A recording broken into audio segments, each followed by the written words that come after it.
Hello friends, welcome to कुछ भी। आज ऐसा लग रहा है एक ज़माने बाद मैं वीडियो बना रहा हूँ। जब आपको कोई जगह बहुत अच्छी लगती है ना, तो आपका मन करता है मैं उस जगह को रिपीट करूँ।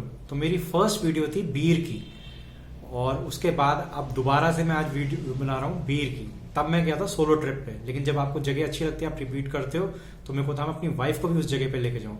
सो November was my first trip to Bir and my first video here. So हम अगेन बीर गए। तो इस बार मैंने वो जगह भी की जो अभी बची हुई थी मेरी आइटनरी में, मेरे को करनी थी, और कुछ जगह रिपीट करनी थी ताकि मैं वाइफ को भी वो जगह दिखा सकूं। So we started here from Delhi. तो मैं जब सोलो होता हूँ तो I prefer taking metro, but wife थी, स्मान था, तो मैंने कहा चलो हम टैक्सी करते हैं। तो हमने रात की 10:30 बजे वाली रामदलाल बुक कराई थी। तो last time my experience with Ramdalal was very good, time पे पहुंची थी, सब कुछ अच्छा था। तो मैंने कहा चलो वही बुक कराते हैं, कोई दिक्कत तो आई नहीं थी। तो हमने यहाँ से टैक्सी बुक कराई। वो पूरा दिन, क्योंकि वर्किंग डे था, तो हम we started on Thursday night, ताकि हम अपना फ्राइडे से मंडे तक का ट्रिप कर सकें। And we reach at ISBT। 10:30 बजे बस आई। पहले तो मेरे को बस को देखते ही लगा ये वॉल्वो भी है, मतलब बस वॉज नॉट गुड। मैं ठीक है चलो अंदर बैठे, सीट्स पर कंफर्टेबल, उस चीज़ में दिक्कत नहीं थी। बट वो बस बहुत ही रुक रुक के जा रही थी। AC नहीं चला रहे थे, बार बार बोलना पड़ता था भैया AC चलाओ, नहीं उनको ठंड लग रही है, तो भैया उनको ठंड लग रही है, उनका अपना वेंट है। तो मैं समझ गया था कि ये जो स्टैंडर्ड है ना इस वाली बस का, रामदलाल की 10:30 वाली बस का, ये ठीक नहीं है। तो last time it took only 11 hours, इस टाइम हमें 13 घंटे लगे। मतलब हमने रात की 10:30 बजे की बस पकड़ी और हम सुबह 11:30 बजे पहुंचे Chaugan Chowk. So bus experience was not good with Ramdalal this time. तो मैंने सोच लिया था वापसी पे तो ये नहीं करूंगा। स्पेशली जब वाइफ के साथ जाते हो तो आप तो देखते हो कि सबसे कंफर्टेबल हो, और वो तो अनकंफर्टेबल हो गया मामला। इन बिटवीन मैंने अपना वही होटल रिपीट किया था, hotel Spring Inn. They are like gem. वो जो 4 दिन हम रुके ना होटल के अंदर, उसने ये सब भुला दिया कि बीच में क्या क्या इफ एंड बट्स आए, क्योंकि होटल हमारा बहुत अच्छा था। तो मैंने उनसे होटल का रूम मांगा हुआ था कि मेरे को 301 चाहिए, बट उनका होटल डिमांड में है। तो 301 में ऑलरेडी एक रशियन रह रही थी फॉर 30 डेज। तो उन्होंने कहा सर वो तो अवेलेबल नहीं है। तो मैंने कहा in that case give me 201, क्योंकि वो जो इस साइड के रूम्स है ना, वहाँ पे नेचुरल सनलाइट बहुत आती है। हालांकि वो थोड़े से साइज में छोटे हैं in comparison to my last room 203, but natural light काफ़ी रहती है, और वो बिग बालकनी से कनेक्टेड भी है। Property itself is huge. तो उन्होंने हमें फोन किया, अभी तक आए नहीं। तो मैंने मैसेज किया कि अभी तक आए नहीं। मैंने कहा ऐसे ऐसे रुक रही है, AC की प्रॉब्लम चल रही है। उनसे बात करके हटा, एकदम से AC चल पड़ा फुल फ्लो पे। मैंने कहा यार अब तो पहाड़ी रास्ता आ गया है, अभी तक तो कहने पे नहीं चला रहे थे, और अब तो AC फुल फ्लो पे है। एनीवेज जब मैं चेक इन किया तो मेरे को हरीश, जो इस बार लास्ट टाइम रितेश से मिला था, इस बार हरीश थे वहाँ पे। तो उन्होंने मेरे को बताया कि मैंने उनको फ़ोन किया था कि व्हाट इज़ हैपनिंग। तो मैंने कहा अच्छा आपके फ़ोन की वजह से वहाँ पे AC चला है। तो हम प्रॉपर्टी पहुँचे, और शॉर्टकट रास्ता भी था और लॉन्ग भी था। तो हमारे पास सामान था तो हम थोड़ा लॉन्ग से ही गए। पहुँचते के साथ ही वाइफ वॉज लाइक वाओ, भूल गए वो बस का सारा। उन्होंने कहा ये तो बहुत अच्छी प्रॉपर्टी सिलेक्शन है। एंटर करते ही पहले there is a big parking space, then big garden, then there is a barefoot walking area, सामने उनकी ऑर्गेनिक गार्डन और ऑर्गेनिक फ्लावर्स वाली जगह भी है। रिसेप्शन पे एंटर करते हो आप, तो उन्होंने हमारा फटाफट से चेक इन करा दिया, क्योंकि उनको पता था हम ऑलरेडी थके हुए आए हैं। So they were standing there to welcome us. So that was a grand welcome for us. Room की उन्होंने फिर भी कहा कि आपके पास चॉइसेस है in case you want to change your mind. 201 उन्होंने हमारा रेडी रखा था। तो हमारा चेक इन फ्लॉलेस रहा, हमारा 1 सेकंड भी वहाँ पे वेस्ट नहीं हुआ।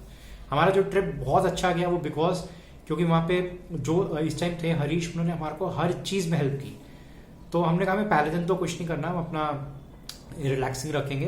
तो first day we went to landing site which is the paragliding site. Actually वहाँ पे पैराग्लाइडिंग के लिए बहुत पॉपुलर है। तो पैराग्लाइडिंग में क्या होता है, एक टेक ऑफ जगह है और एक लैंडिंग है। तो हम लैंडिंग साइट पे डेली जाते थे, वो मेरी फेवरेट जगह थी। मैंने वाइफ को बोला लैंडिंग साइट तो जाना ही है।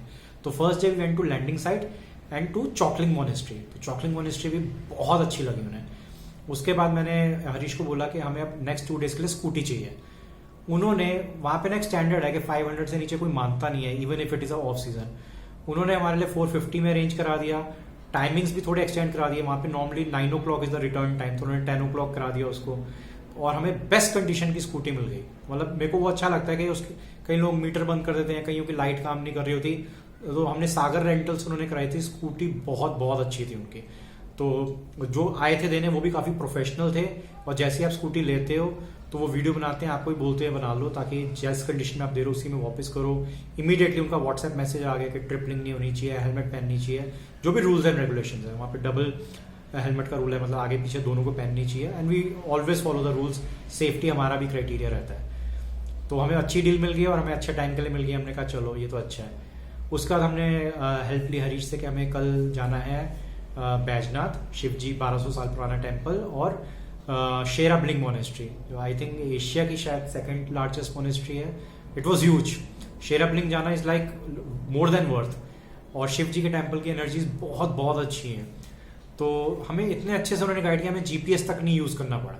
उन्होंने बताया हमारी प्रॉपर्टी से निकलो, go straight 2 kilometre, take T point आएगा, टेक लेफ्ट, पेट्रोल डलवाओ, यूटर्न मारो, 11 किलोमीटर सीधा चलो और सीधा बैजनाथ। और जब आप बैजनाथ से भी निकलोगे तो लैंडिंग साइट के लिए भी उन्होंने रास्ता समझा दिया था, और उन्होंने कहा कि अब आपको ये फायदा रहेगा, शेराब्लिंग के लिए भी रास्ता समझा दिया था। उन्होंने कहा ये फायदा रहेगा, आप वहां से शेराब्लिंग डायरेक्ट जाओ, और फिर जब शेराब्लिंग से आप लैंडिंग साइट आ जाना तो आपको पूरा व्यू हो जाएगा, like it's a complete journey. तो अपना पहुंचे एग्जैक्ट 12 बजे हम वहां पे पहुंच गए बैजनाथ मंदिर, और लास्ट टाइम भी मैं 12 बजे ही पहुंचा था। तो अब मैंने देखा काफी भीड़ थी, तो लेकिन फिर भी ना वाइफ आगे आगे पहुंच गई, जहाँ पे घंटी बजाते हैं वह भी पहुंच गई उनके साथ। लास्ट टाइम जब मैं उस जगह घंटी बजा रहा था तो मैं बजाते बजाते I was like smiling and then laughing. इस बार बल्कि ऐसा हुआ कि मैं शिव जी को धन्यवाद कर रहा था कि आपने मेरे को इतनी जल्दी दोबारा बुला लिया, मैं विश्वास ही नहीं कर पा रहा। And this time I was like crying. तो वो उस जगह की बहुत बहुत बहुत डिवाइन एनर्जी है। बल्कि बाद में हम किसी ढाबे पे खाना भी खा रहे थे, विमला ढाबा, एक काफी फेमस, वहाँ पे एक लोकल आंटी चलाती हैं। तो उन्होंने बताया कि शिव जी का ये जो मंदिर है, यहाँ पे रावण ने बहुत तपस्या की थी और तभी उसको 10 सिर मिले थे यहीं पे। और ये एक वजह है कि यहाँ पे दशहरा नहीं बनाया जाता, क्योंकि दशहरे में तो रावण को जलाते हैं ना, बट यहाँ पे रावण ने अपने 10 सिर हासिल किए थे, तो पूजा पाठ बहुत किया था। शिव जी के बहुत बड़े भक्त थे ही वो। प्लस यहाँ पांडव भी कुछ आके टाइम रुके हैं। फिर हमने वहाँ पे दर्शन किए, वहीं पे राधा कृष्ण टेम्पल भी है, वहाँ दर्शन किए, पीछे नदी बह रही होती है, पहाड़ वादियाँ सब दिखते हैं। अच्छे से टाइम स्पेंड करके फिर वहाँ से हम चले शेराब्लिंग के लिए। वो जो शेराब्लिंग का रूट था, क्योंकि हमें हरीश ने बता दिया था वहीं से डायरेक्ट शेराब्लिंग जाना। वहाँ पे क्या आपको फैमिलीज दिख रही हैं, सबके इंडिपेंडेंट हाउसेज हैं, they are not wealthy but they are very happy, everyone is having their big houses, अपने लॉन्स हैं, अपनी खेती बाड़ी चल रही है। हमने कहा ये लोग जिंदगी जी रहे हैं, इनके पास जितना घर है उतनी ही आगे वेड़े हैं, उतनी जगह खाली है, डिस्टेंस डिस्टेंस पे घर बने हुए हैं, एक्चुअल ह्यूमन लाइफ वो लोग जी रहे हैं। अब हम शेराब्लिंग पहुंचे, थैंक्स टू हरीश, क्योंकि हरीश ने जो हमें रास्ता बताया, लोग सिर्फ एक शेराब्लिंग जाते हैं, असल में 2 शेराब्लिंग मोनेस्ट्री हैं। पहली वाली जो शेराब्लिंग मोनेस्ट्री है वहां भी टेम्पल है उनका, मोनेस्ट्री है, और उसके अंदर ना पूरी स्टडीज कंडक्ट होती हैं, if you want to do courses, तो वो भी हमने पूरा एक्सप्लोर किया। उसके बाद 1-1.5 किलोमीटर में वो वाली शेराब्लिंग आती है जहाँ सारे जाते हैं, तो उस वाली शेराब्लिंग में भी हम पहुंचे। बैजनाथ में parking was chargeable, like 20 rupees for 2 wheeler. और जब मेन वाले शेराब्लिंग पहुंचे, उससे पहले वाले में भी और मेन वाले में पार्किंग इज फ्री। वहां पहुंच के जब हम टेम्पल के अंदर गए, अगेन हमारे टाइमिंग्स बहुत अच्छे रहे। वहां पे मंक्स की परफॉर्मेंस चल रही थी, they were dancing and they were like 50 to 60। It was a big hall, one of the biggest monastery I have ever seen. वहां की एनर्जी, वहां की जो उन्होंने, क्योंकि वो डांस भी कर रहे थे, सबसे जो मेन उनके होते हैं और सारे के सारे, तो हम वहां पे कितनी ही देर खड़े रहे उस परफॉर्मेंस को देखते रहे। It was like mesmerising, so it was a very good experience there. फिर हमने वहां पे टेम्पल में भी ओम मानी पे में होम किया, जो वहाँ का मेन मंत्रा होता है। We spend a good amount of time. फिर वहाँ पे कैफे भी था, शॉपिंग भी थी, वहाँ से हमने कुछ शॉपिंग की। जिनसे हमने शॉपिंग की वो खुद भी मंक थे, वो 9 years का एस्ट्रोलॉजी कोर्स कर रहे थे। तो उन्होंने बताया कि जैसे आपके में होता है शनि, ये सब कुछ हमारे में भी वही चीज़ें, नाम डिफरेंट होते हैं। So it was all together very very good experience. फिर वहां से हम चले, फिर हम आए लैंडिंग साइट। तो हमारा वो पूरा जर्नी हो गया कि वो फॉरेस्ट, पहले हम आए तो हमने वो देखा लोगों का रेजिडेंशियल एग्रीकल्चर, और वहां से जब हम चले लैंडिंग साइट के लिए तो हम पूरा फॉरेस्ट के अंदर से 2 व्हीलर पे घूमते हुए आ रहे हैं। एक बार भी जीपीएस यूज नहीं करना पड़ा, क्योंकि उन्होंने हमें इतने अच्छे से बता दिया था। रास्ते में हम रुक स्तूपास भी थे। जब आप बैजनाथ से जाते हो तो आपको स्तूपास भी मिलते हैं, वो भी आपको मिस नहीं होते। पहला वाला शेराब्लिंग भी मिल जाता है, तो दोनों शेराब्लिंग हो जाते हैं। और वहीं पे हमने लोकल एक खाया, एक दीदी वहां पे कोई बनाती हैं, तो वो थाली खाई हमने उनके। तो एवरीथिंग वाज लाइक कि आप वो रूट्स फील कर रहे हो और वो सिंप्लिसिटी को एंजॉय कर रहे हो। फिर हम लैंडिंग साइट आए। लैंडिंग साइट हमारी फेवरेट प्लेस है कि जितने दिन हम रुके थे डेली लैंडिंग साइट जाते थे। फिर वहां से हमें आते आते होटल शाम हो गई, और हम उस होटल में ही ब्रेकफास्ट करते थे। ब्रेकफास्ट वहाँ का बहुत अच्छा है, और डिनर भी हम वहाँ करते थे, डिनर भी वहाँ का बहुत अच्छा है। तो लाइक हम उस दिन काफी थके हुए थे, तो हमने ऑर्डर किया कि हमें दाल मखनी चाहिए, हमें गोभी आलू चाहिए, एंड वो गोभी आलू वॉज लाइक सेमी ग्रेवी। सो हमने इससे पहले सेमी ग्रेवी गोभी आलू नहीं खाए थे, तो it was really really yummy. तो हमने कहा अब संडे को भी हम कुछ प्रोग्राम रखते हैं, हमने अपने पास स्कूटी तो भी रखी हुई है, हमें मंडे मॉर्निंग रिटर्न करनी है। तो again I took Harish help के, मैं अगले दिन की भी कोई बहुत बढ़िया आइटनरी बताओ। तो उन्होंने कहा कि आपने यहाँ से माता महेश्वरी जाओ और माता महेश्वरी का आप ट्रैक करके आओ, you will feel which can not be put in to words, you will feel yourself. ठीक है जी। तो हम वहां से गए, 3-4 किलोमीटर में माता महेश्वरी आ गया। वहां पे आप कहीं भी साइड पे पार्किंग कराते हो, ऐसे कोई पर्टिकुलर पार्किंग नहीं है बट सेफ है वहां पे। वहां से हमने माता महेश्वरी का ट्रैक शुरू किया and it took us 25 minutes. 25 minutes में माता महेश्वरी के द्वार पे थे। फिर हमने वहां से सीढ़ियाँ चढ़ी, वहां बैठे, वहां पे हमने थोड़ी देर अपने चैंटिंग की, उनके दर्शन किए। It was very very divine. वहां से जब आप उतराई करते हो, उतराई करके हम नीचे आए, हमें पंडित जी भी मिल गए। तो उन्होंने बताया कि ये माता महेश्वरी है और साथ में शिव टेम्पल है, तो ये शिव शक्ति है। तो हमने कहा ठीक है, हमें नीचे हरीश ने बता ही रखा था। फिर हम वापस आए माता महेश्वरी के द्वार तक, फिर हम वहां से शिव गुफा की तरफ गए और वहां पे हमने जब वहां से हमने ट्रैकिंग शुरू की तो हमने कहा ये जो बस से पहाड़ देखते थे ना, स्नो लेडन, मतलब पूरा आपको दिख रहा है बर्फ वाले पहाड़, अब ये हम ट्रैक करें हमारे साथ साथ चल रहे हैं और वहां से हमें लोगों के घर दिख रहे हैं, इतने बड़े बड़े खेत, इतनी दूर दूर घर। वो देख के ऐसा लग रहा था कि क्या जीवन है, ऐसा ऐसा ह्यूमन लाइफ होनी चाहिए। और ये people in Himachal they are blessed. और अच्छा है, आउटसाइडर्स को अलाउड नहीं करते टू बाय, वो सिंप्लिसिटी तभी तो रहेगी। और फिर हम वहाँ पे शिव गुफा पहुंचे और वहाँ पे इतना अच्छा, इतनी ज़्यादा डिवाइन एनर्जीज थी। Luckily it was 2 of us only. वहाँ पे हम थोड़ी देर बैठे, हमने टाइम स्पेंड किया। वहीं पे उनके महंत उसी कमरे में रुकते हैं, वो नहीं हमें मिल पाए, वरना मैंने सुना था कि जो जाता है वो महंत भी बहुत नॉलेजेबल है, उनके साथ टाइम स्पेंड करने को मिल जाए तो। सो वो नहीं थे। फिर हमने वहाँ से वापस ट्रैक किया, हम नीचे आए। तो टोटल हम आराम से रुक रका के धीरे धीरे गए हैं, तो 2 घंटे में हम वापस नीचे थे।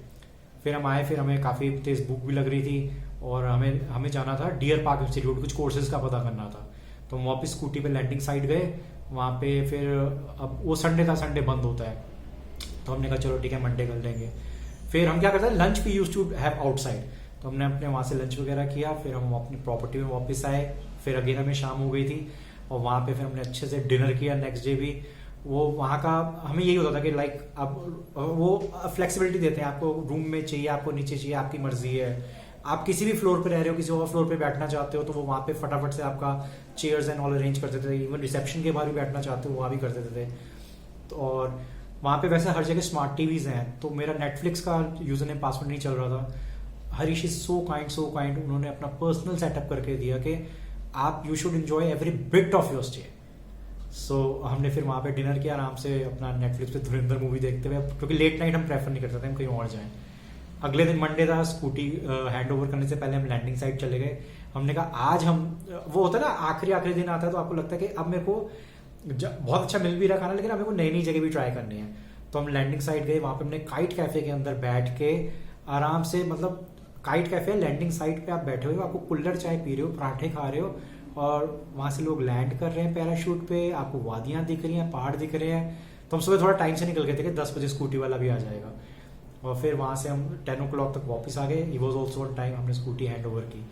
अब हमारा दिल ऐसे ऐसे हो गया, यार ये तो मंडे आ गया, अब तो हमारा चेकआउट भी है। इन बिटवीन हाँ मेरा बस का एक्सपीरियंस अच्छा नहीं था, तो मेरे को ये भी था मैं बस के लिए क्या करूँ। तो वहाँ पे लैंडिंग साइट जाने से पहले ना सारे लाइन से बने हुए हैं, लक्ष्मी ट्रेवल्स, बेदी ट्रेवल्स, रामदुलाल। तो वहाँ पे एक सोनी भी है, तो सोनी वाले से मैंने पिछली बार भी हेल्प ली थी। मैंने उसको बताया यार ऐसे ऐसे बस का बड़ा खराब एक्सपीरियंस था।